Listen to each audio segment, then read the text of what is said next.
El libro de Esther, capítulo 1. Estos hechos sucedieron en los días del rey Jerjes, quien reinó sobre 127 provincias, desde la India hasta Etiopía. En esa época, Jerjes gobernaba su imperio desde el trono real, ubicado en la fortaleza de Susa. En el tercer año de su reinado, hizo un banquete para todos sus nobles y funcionarios. Invitó a todos los oficiales del ejército de Persia y Media, y también a los príncipes y nobles de las provincias. La celebración duró 180 días, y fue una gran exhibición de la opulenta riqueza de su imperio y de la pompa y el esplendor de su majestad. Cuando todo terminó, el rey ofreció un banquete para todo el pueblo, que se encontraba en la fortaleza de Susa, desde el más importante hasta el más insignificante. El banquete duró 7 días y se realizó en el patio del jardín del palacio. El patio estaba elegantemente decorado con cortinas de algodón blanco y colgantes azules, sostenidos con cuerdas de lino y cintas de color púrpura que pasaban por anillos de plata incrustados en columnas de mármol. Había divanes de oro y de plata sobre un piso de mosaicos de cuarzo, mármol, nácar y otras piedras costosas. Las bebidas se servían en copas de oro de distintos diseños, y había vino real en abundancia, lo cual reflejaba la generosidad del rey.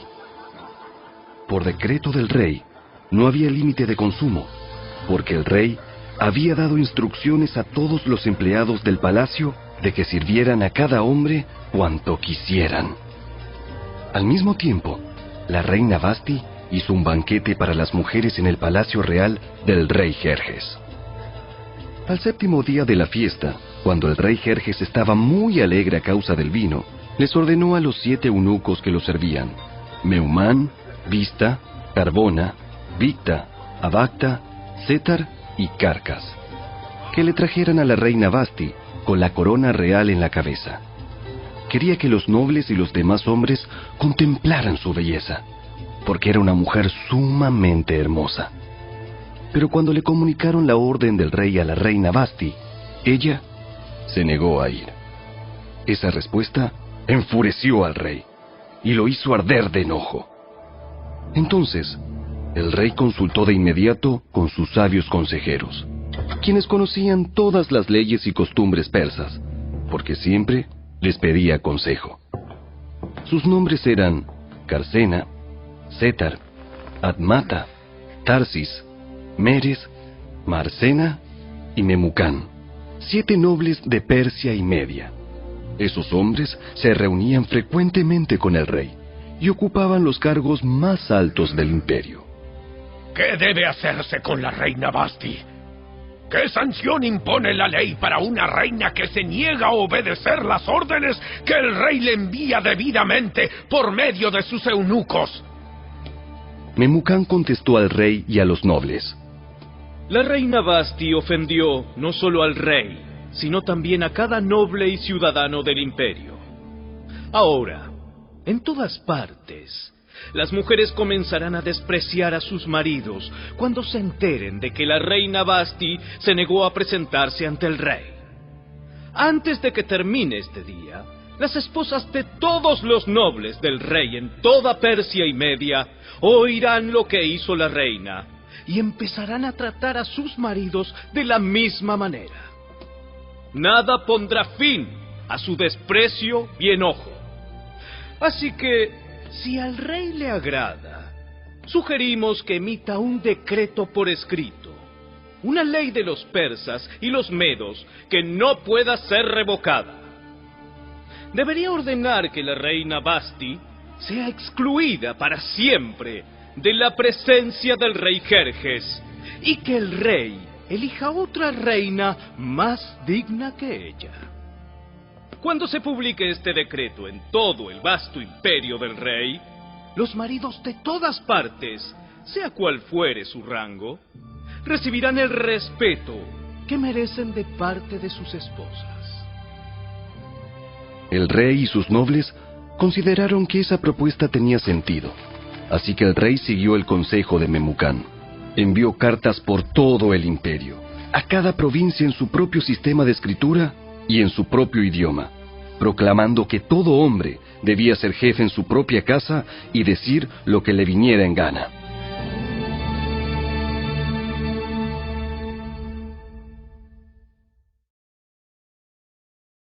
Capítulo 2.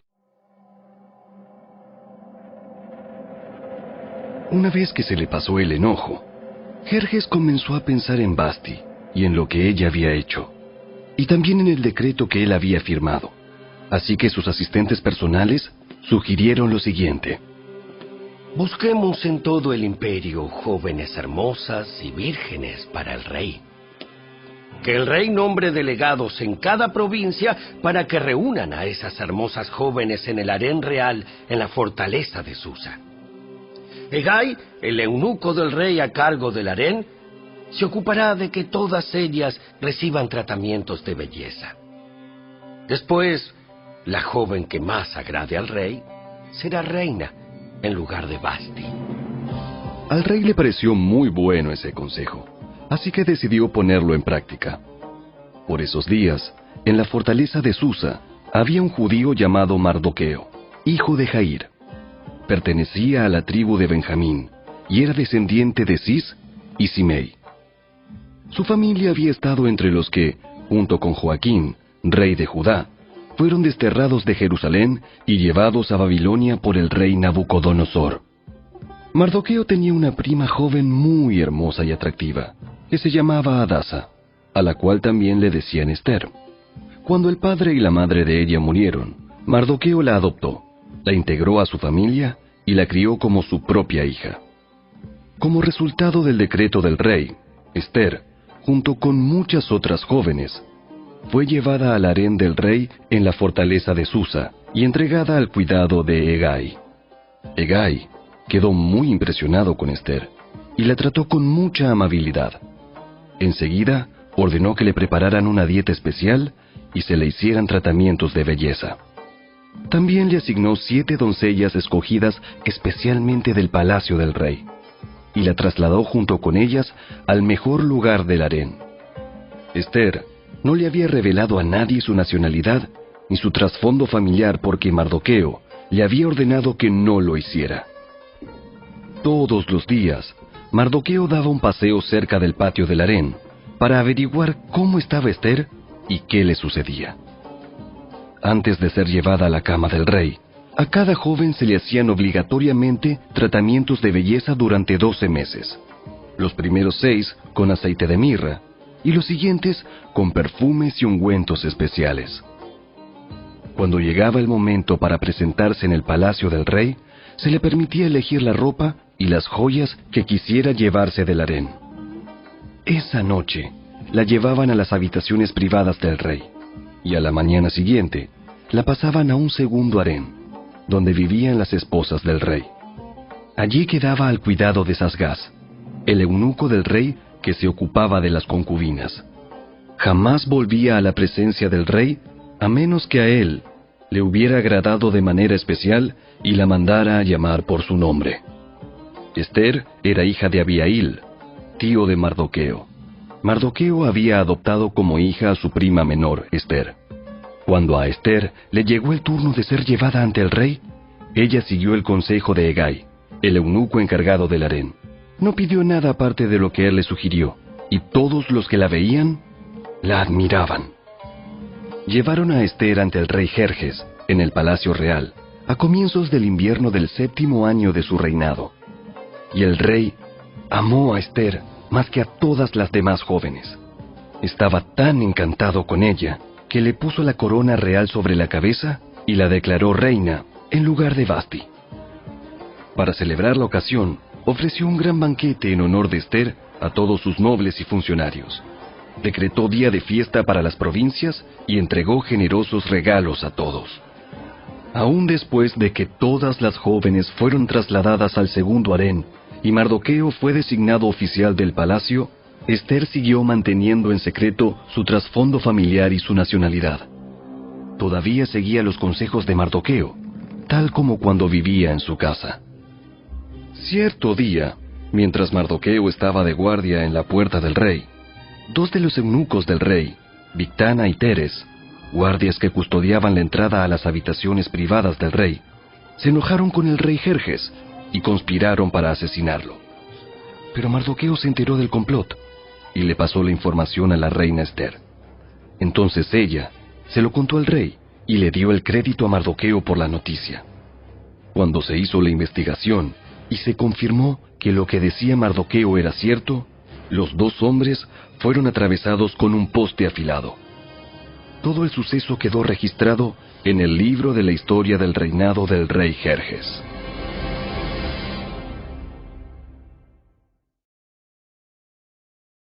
Capítulo 3. Tiempo después, el rey Jerjes ascendió a Amán, hijo de Amedata el agageo. Lo puso por encima de todos los demás nobles y lo convirtió en el funcionario más poderoso del imperio. Todos los funcionarios del rey se inclinaban ante Amán en señal de respeto cada vez que él pasaba porque el rey lo había ordenado. Pero Mardoqueo se negó a inclinarse ante él o a rendirle homenaje.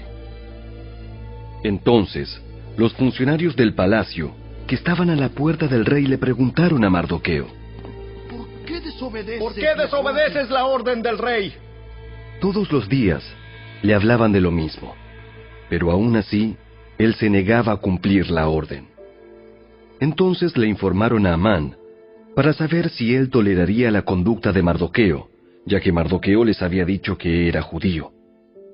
Cuando Amán vio que Mardoqueo no se inclinaba ante él, ni le rendía homenaje, se llenó de furia. Como se había enterado de la nacionalidad de Mardoqueo, decidió que no bastaba con matar solamente a él. Entonces, buscó la forma de destruir a todos los judíos a lo largo y ancho del imperio de Jerjes. Así que, en el mes de abril, durante el año 12 del reinado de Jerjes, echaron el plan a suertes en presencia de Amán. Las suertes se llamaban Purim, a fin de determinar cuál era el mejor día y mes para llevar a cabo el plan. Se escogió el día 7 de marzo, casi un año después. Luego, Amán se acercó al rey Jerjes y le dijo: Hay cierta raza dispersada por todas las provincias del imperio que se mantiene aislada de todas las demás. Tienen leyes diferentes de los demás pueblos y se niegan a obedecer las leyes del rey. Por lo tanto, no conviene a los intereses del rey que ese pueblo siga con vida. Si al rey le agrada, emita un decreto para destruirlos, y yo donaré 10,000 bolsas grandes de plata a los administradores del imperio para que los depositen en la tesorería del reino. El rey estuvo de acuerdo, y para confirmar su decisión, se quitó del dedo el anillo con su sello oficial y se lo entregó a Amán, hijo de Amedata el agageo, el enemigo de los judíos. El rey dijo: Tanto el dinero como el pueblo son tuyos, para que hagas con ellos lo que mejor te parezca. Así que, el 17 de abril, citaron a los secretarios del rey y se escribió un decreto tal como lo dictó Amán. Lo enviaron a los funcionarios del rey de más alta posición, a los gobernadores y a los nobles de cada provincia en sus propios sistemas de escritura y en sus propios idiomas. El decreto se redactó en nombre del rey Jerjes y fue sellado con el anillo del rey. Se enviaron comunicados a todas las provincias del imperio mediante mensajeros veloces, con orden de matar, masacrar y aniquilar a todos los judíos, jóvenes y ancianos, incluso las mujeres y los niños, en un solo día. El plan estaba programado para el 7 de marzo del año siguiente. Las pertenencias de los judíos serían entregadas a los que los mataran. Una copia del decreto debía emitirse como ley en cada provincia y proclamarse a todos los pueblos, a fin de que estuvieran preparados para cumplir con su deber el día señalado. Por orden del rey, se despachó el decreto mediante mensajeros veloces y también se proclamó en la fortaleza de Susa. Luego, El rey y Amán se sentaron a beber. Pero la ciudad de Susa entró en confusión.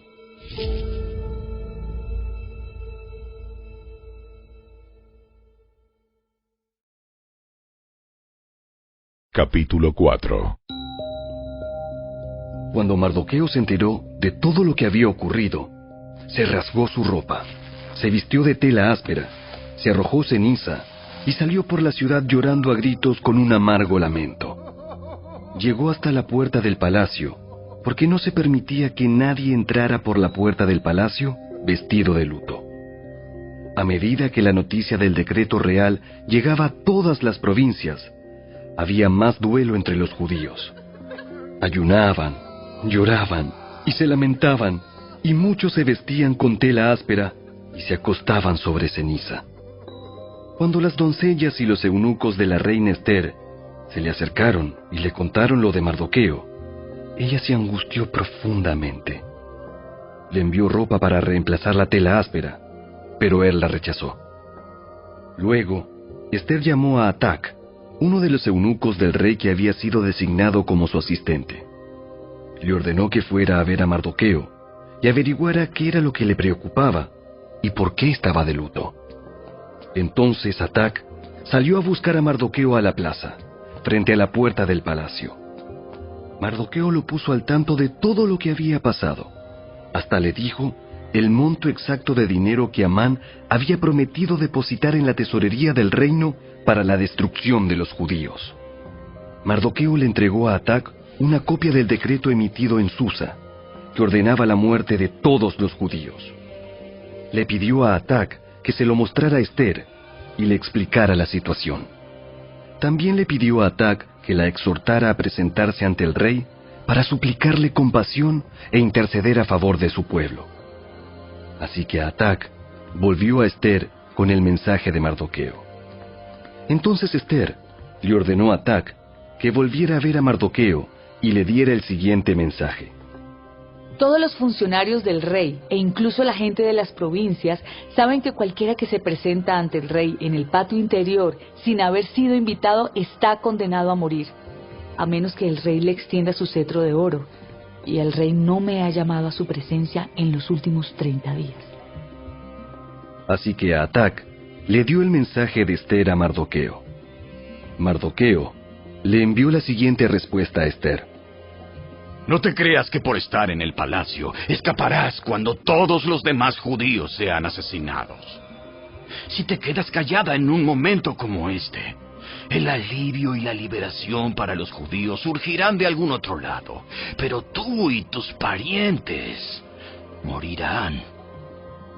¿Quién sabe si no llegaste a ser reina precisamente para un momento como este? Entonces, Ester envió la siguiente respuesta a Mardoqueo. Ve y reúne a todos los judíos que están en Susa y hagan ayuno por mí. No coman ni beban durante 3 días, ni de noche ni de día. Mis doncellas y yo haremos lo mismo. Entonces, aunque es contra la ley, entraré a ver al rey. Si tengo que morir, moriré. Así que Mardoqueo se puso en marcha e hizo todo tal como Ester le había ordenado.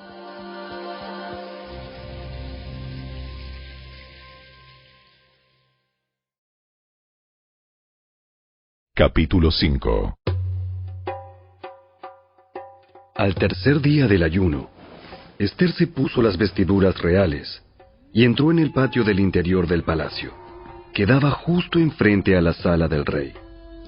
El rey estaba sentado en su trono real, mirando hacia la entrada. Cuando vio a la reina Ester de pie en el patio interior, ella logró el favor del rey y él le extendió el cetro de oro. Entonces Ester se acercó y tocó la punta del cetro. Entonces el rey le preguntó: ¿Qué deseas, reina Ester? ¿Cuál es tu petición? Te la daré aun si fuera la mitad del reino. Y Ester contestó: Si al rey le agrada, venga el rey con Amán hoy al banquete que preparé para el rey. El rey se dirigió a sus asistentes y dijo: Díganle a Amán que venga deprisa a un banquete, como lo ha solicitado Esther. Así que el rey y Amán fueron al banquete preparado por Esther. Mientras bebían vino, el rey le dijo a Esther: Ahora dime lo que realmente quieres. ¿Cuál es tu petición? Te la daré aun si fuera la mitad del reino. Esther contestó: Mi petición y mi más profundo deseo es que, si he logrado el favor del rey, y si al rey le agrada conceder mi petición y hacer lo que le pido, le ruego que venga mañana con Amán al banquete que prepararé para ustedes. Entonces explicaré de qué se trata todo este asunto. Amán salió muy contento del banquete. Sin embargo, cuando vio a Mardoqueo sentado a la puerta del palacio, y que no se puso de pie ni tembló de miedo ante su presencia, se enfureció mucho. No obstante, se contuvo y se fue a su casa. Luego, Amán reunió a sus amigos y a Zeres, su esposa, y se jactó ante ellos de su gran riqueza y de sus muchos hijos. Hizo alarde de los honores que el rey le había dado, y de la forma en que lo había ascendido por encima de todos los otros nobles y funcionarios.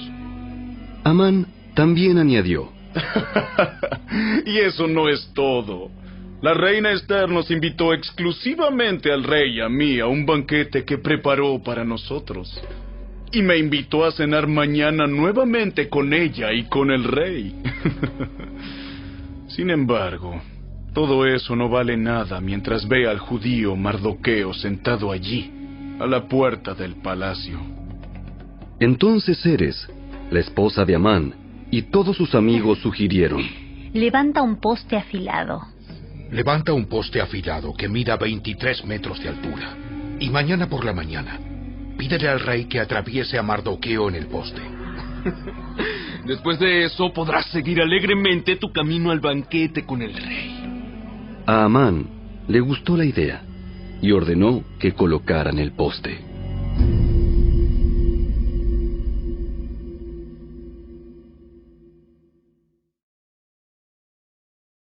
Capítulo 6. Esa noche, el rey no podía dormir. Entonces ordenó a un asistente que le trajera el libro de la historia de su reino para que se lo leyeran. En los registros, descubrió el relato de cuando Mardoqueo informó del complot que Bigtana y Teres, dos de los eunucos que cuidaban la puerta de las habitaciones privadas del rey, habían tramado para asesinar al rey Jerjes. ¿Qué recompensa o reconocimiento le dimos a Mardoqueo por este acto? Sus asistentes contestaron: Nunca se ha hecho nada. ¿Quién está en el patio exterior? Resulta que Amán acababa de llegar al patio exterior del palacio para pedirle al rey que atravesara a Mardoqueo en el poste que había preparado. Entonces, los asistentes contestaron al rey: Es Amán el que está en el patio. ¡Háganlo pasar! Entonces, Amán entró, y el rey dijo: ¿Qué debo hacer para honrar a un hombre que verdaderamente me agrada? Amán pensó para sí: ¿A quién querría honrar el rey más que a mí? Así que contestó: Si el rey desea honrar a alguien, debería sacar uno de los mantos reales que haya usado el rey, y también un caballo que el propio rey haya montado. Uno que tenga un emblema real en la frente. Que el manto y el caballo sean entregados a uno de los funcionarios más nobles del rey, y que esta persona se asegure de que vistan con el manto real al hombre a quien el rey quiere honrar, y lo paseen por la plaza de la ciudad en el caballo del rey. Durante el paseo, que el funcionario anuncie a viva voz: esto es lo que el rey hace a quien él quiere honrar. ¡Perfecto! ¡Rápido! Lleva mi manto y mi caballo y haz todo lo que has dicho con Mardoqueo, el judío que se sienta a la puerta del palacio. No pierdas ni un detalle de lo que has sugerido. Entonces Amán tomó el manto y se lo puso a Mardoqueo.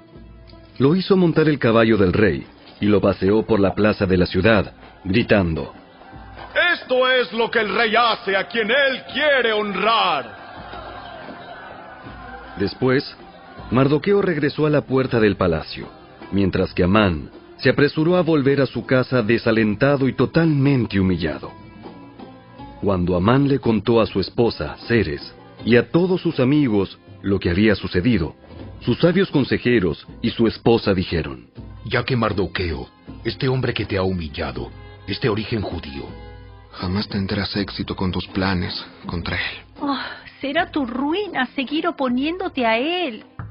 Mientras estaban hablando, llegaron los eunucos del rey y enseguida se llevaron a Amán al banquete que Ester había preparado.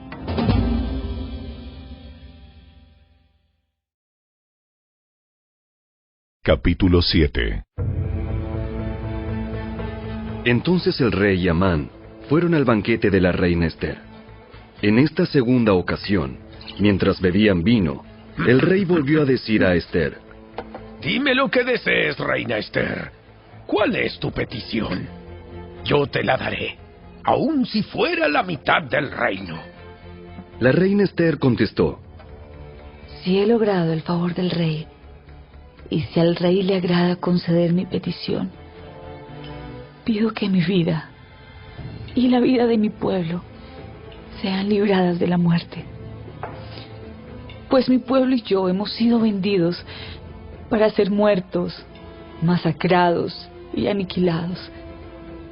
Si solo nos hubieran vendido como esclavos, yo me quedaría callada, porque sería un asunto por el cual no merecería molestar al rey. ¿Quién sería capaz de hacer semejante cosa? ¿Quién podría ser tan descarado para tocarte a ti? Ester contestó: Este malvado Amán es nuestro adversario y nuestro enemigo. Amán se puso pálido de miedo delante del rey y de la reina. Entonces el rey, enfurecido, se levantó de un salto y salió al jardín del palacio. Amán, en cambio, se quedó con la reina Ester para implorar por su vida, porque sabía que el rey pensaba matarlo. En su desesperación, se dejó caer sobre el diván donde estaba reclinada la reina Ester, justo cuando el rey volvía del jardín del palacio. El rey exclamó: ¡Hasta se atreve a atacar a la reina aquí mismo, en el palacio, ante mis propios ojos!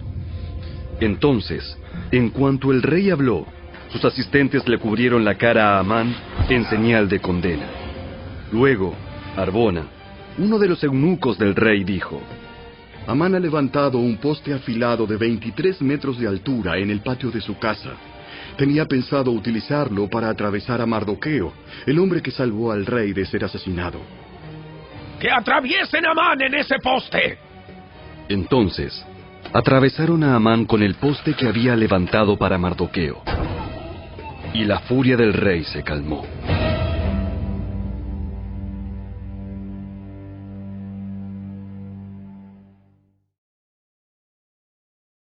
Capítulo 8.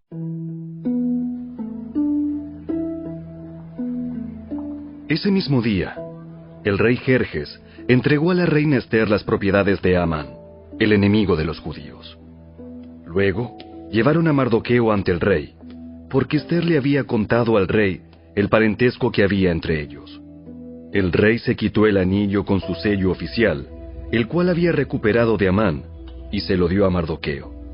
Y Ester nombró a Mardoqueo como encargado de las propiedades de Amán. Luego Ester volvió a presentarse ante el rey, cayó a sus pies y le suplicó con lágrimas que detuviera el plan siniestro que Amán, el agageo, había conspirado contra los judíos. Nuevamente el rey extendió su cetro de oro hacia Ester, de modo que ella se levantó y permaneció de pie delante de él. Ester dijo: Si al rey le place y yo he logrado su favor, y si al rey le parece correcto y yo le resulto agradable, que se emita un decreto que anule las órdenes de Amán, hijo de Amedata, el agageo, quien ordenó la destrucción de los judíos en todas las provincias del rey. Pues, ¿cómo podría soportar ver a mi pueblo y a mi familia ser masacrados y destruidos? Entonces el rey Jerjes dijo a la reina Ester y a Mardoqueo, el judío: Le he dado a Esther las propiedades de Amán, a quien atravesaron en un poste porque trató de destruir a los judíos. Ahora envíen un mensaje a los judíos en nombre del rey, que exprese lo que ustedes quieran, y séllenlo con el anillo del rey. Sin embargo, recuerden que todo lo que ya se ha escrito en nombre del rey, y lo que se ha sellado con su anillo, jamás puede ser revocado. Así que, el 25 de junio, reunieron a los secretarios del rey, y se escribió un decreto tal como Mardoqueo lo dictó. Lo enviaron a los judíos y a los funcionarios de más alta posición, a los gobernadores y a los nobles de las 127 provincias, que se extendían desde la India hasta Etiopía. Este decreto se escribió en los propios sistemas de escritura y en los propios idiomas de cada pueblo del imperio, incluido el de los judíos. El decreto se redactó en nombre del rey Jerjes y fue sellado con el anillo del rey. Mardoqueo envió los comunicados por medio de los mensajeros veloces, quienes montaban caballos rápidos, criados especialmente para el servicio del rey. El decreto del rey les daba autoridad a los judíos de todas las ciudades para unirse y defender su vida.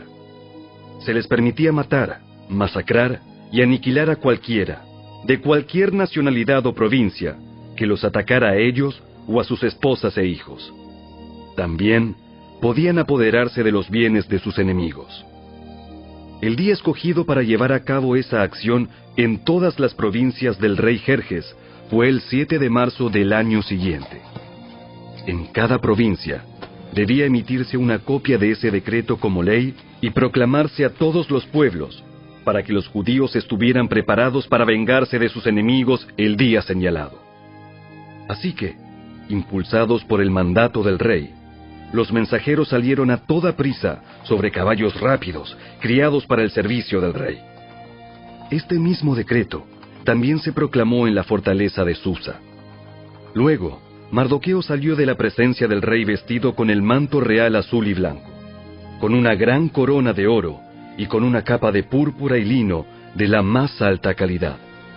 La gente de Susa también celebró el nuevo decreto, y los judíos se llenaron de gozo y alegría y recibieron honra en todas partes. En cada provincia y ciudad, en cada lugar donde llegaba el decreto del rey, los judíos se alegraban mucho, festejaban a lo grande y declararon el día feriado y de celebración. También, muchas personas del territorio se hicieron judíos por temor a lo que pudieran hacerles los judíos.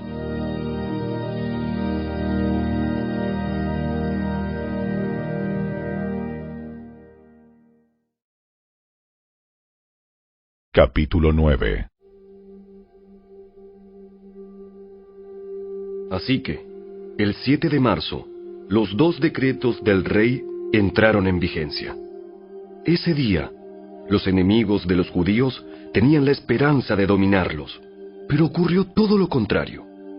Fueron los judíos quienes dominaron a sus enemigos. Los judíos se reunieron en sus ciudades, en todas las provincias del rey, para atacar a todo el que intentara hacerles daño. Pero nadie pudo hacerles frente porque todos les tenían miedo. Además, todos los nobles de las provincias, los funcionarios de más alta posición, los gobernadores y los funcionarios reales ayudaron a los judíos por temor a Mardoqueo, pues a Mardoqueo lo habían ascendido a un alto cargo en el palacio del rey, y su fama se extendía por todas las provincias a medida que se hacía más y más poderoso. Así que, el día señalado, los judíos hirieron de muerte a sus enemigos a filo de espada. Mataron y aniquilaron a sus enemigos e hicieron lo que quisieron con quienes los odiaban. En la propia fortaleza de Susa, los judíos mataron a 500 hombres. También mataron a Parsandata, a Dalfón, a Aspata, a Porata, a Adalía, a Aridata, a Parmasta, a Arisai, a Aridai y a Baisata, los 10 hijos de Amán, hijo de Amedata, el enemigo de los judíos, pero no se quedaron con ninguna de sus pertenencias. Ese mismo día, Cuando se le informó al rey el número de muertos en la fortaleza de Susa, hizo llamar a la reina Ester y le dijo: Los judíos mataron a 500 hombres solo en la fortaleza de Susa, además de los 10 hijos de Amán. Si aquí hicieron eso, ¿qué habrá pasado en el resto de las provincias? Ahora bien, ¿qué más quieres? Te será concedido. Dímelo y lo haré. Ester contestó: Si al rey le agrada que a los judíos de Susa se les dé permiso para hacer mañana lo que hicieron hoy, y que los cuerpos de los 10 hijos de Amán sean atravesados en un poste. El rey estuvo de acuerdo, y el decreto se hizo público en Susa. Atravesaron los cuerpos de los 10 hijos de Amán. Luego, el 8 de marzo, los judíos de Susa se reunieron y mataron a 300 hombres más, y otra vez tampoco se quedaron con ninguna de sus pertenencias. Mientras tanto, los demás judíos en todas las provincias del rey se reunieron para defender su vida. Quedaron aliviados de todos sus enemigos, al matar a 75,000 de los que los odiaban, pero no se quedaron con ninguna de sus pertenencias. Eso ocurrió en todas las provincias el 7 de marzo, y el día 8 descansaron para celebrar su victoria con un día de fiesta y alegría. Los judíos de Susa mataron a sus enemigos el día 7 de marzo, continuaron el 8, y luego el día 9 descansaron, y lo designaron su día de fiesta y alegría. De manera que, hasta el día de hoy, los judíos del campo que viven en aldeas remotas celebran un día feriado anualmente en el día señalado a fines del invierno, en el cual se alegran y se mandan regalos de comida unos a otros. Mardoqueo registró esos acontecimientos y envió cartas a los judíos que vivían cerca y lejos, en todas las provincias del rey Jerjes, para motivarlos a celebrar cada año un festival durante esos 2 días. Les dijo que debían celebrar esos días con alegría y festejos, obsequiándose porciones de comida unos a otros y haciendo regalos a los pobres. Ese festival conmemoraría el tiempo en que los judíos quedaron aliviados de sus enemigos, cuando su dolor se convirtió en alegría y su duelo en gozo. Así que los judíos aceptaron la propuesta de Mardoqueo y adoptaron esa costumbre anual. Amán, hijo de Amedata el Agageo, el enemigo de los judíos, había conspirado para aplastarlos y destruirlos en la fecha escogida al echar suertes. A las suertes se las llama Purim. Pero cuando Ester se presentó ante el rey, él emitió un decreto que causó que el plan siniestro de Amán se volviera en su contra. Y tanto Amán como sus hijos fueron atravesados en un poste afilado. Por eso la celebración se llama Purim, porque es la palabra que se empleaba antiguamente para la frase echar suertes. Por lo tanto, debido a la carta de Mardoqueo y a la experiencia que vivieron, los judíos de todo el reino se pusieron de acuerdo para iniciar esa tradición y pasarla a sus descendientes y a todos los que se hacían judíos. Declararon que jamás dejarían de celebrar cada año esos 2 días prescritos en la fecha señalada. Esos días se recordarían y se mantendrían de generación en generación, y serían celebrados por cada familia en todas las provincias y ciudades del imperio. El festival de Purim nunca dejaría de celebrarse entre los judíos, ni se extinguiría de entre sus descendientes el recuerdo de lo ocurrido. Luego, la reina Ester, hija de Abihail, junto con Mardoqueo, el judío, escribieron otra carta en la cual la plena autoridad de la reina respaldaba la carta de Mardoqueo para establecer el festival de Purim. Se enviaron cartas con deseos de paz y seguridad a los judíos de las 127 provincias del imperio de Jerjes. Esas cartas establecían la celebración anual del festival de Purim en las fechas señaladas, como lo habían decretado el judío Mardoqueo y la reina Ester. El pueblo decidió celebrar el festival, de la misma manera que había decidido establecer el tiempo de ayuno y luto para sí y sus descendientes. Así que el mandato de Ester confirmó la costumbre del Purim, y todo quedó escrito en los registros.